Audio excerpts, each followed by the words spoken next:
In today's video, I'm going to teach you how to set alerts on Smartsheet. Whether you're managing a team project or simply organizing personal tasks, using alerts can keep everyone updated and aligned. So let's dive into the process and make sure you can notify the right people at the right time. First, you'll need to head over to your Smartsheet workspace or your homepage. From there, identify the specific sheet where you want to set your alert. Opening the right sheet is crucial as that's where our automation will take place. Once you're inside your chosen sheet, direct your attention to the top of your screen. Here you'll find the automation option in the menu. Click on it to begin setting up your alert. Now you'll notice a variety of options available. For our purposes, choose the Create from Scratch option.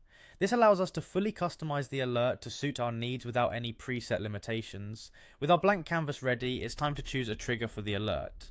Think about when exactly you want this alert to go off. A popular option is when rows are added, but you'll need to select what makes the most sense for your workflow. It's important to tailor this step as it sets the precedent for when your alert will fire. Now, if you want to refine your alert further, you can add conditions. This step is optional, but it can be quite powerful.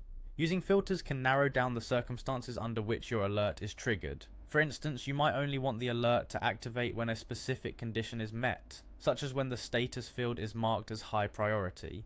This additional level of control ensures relevancy and minimizes unnecessary notifications. Next, it's time to decide what the alert will actually do. In most cases, you'll want to select Alert Someone as the action. This will notify your chosen individuals whenever the alert is fired. You have flexibility here in terms of who's notified. You can specify certain individuals, make use of dynamic contacts like the Assigned To field, or even alert entire groups.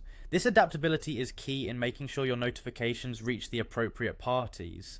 After deciding who will be notified, take a moment to customize the message that will accompany your alert. This might include adding a personalized message or selecting specific fields from the sheet to include in the notification.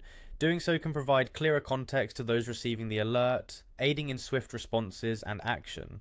Finally, let's wrap things up by giving your automation a meaningful name. This makes it easy to identify among your other rules later on. After naming it, ensure you save all your hard work. Congratulations, you've successfully set up alerts on Smartsheet. Watch as your projects and teams benefit from timely and relevant updates, all thanks to your smart use of automation.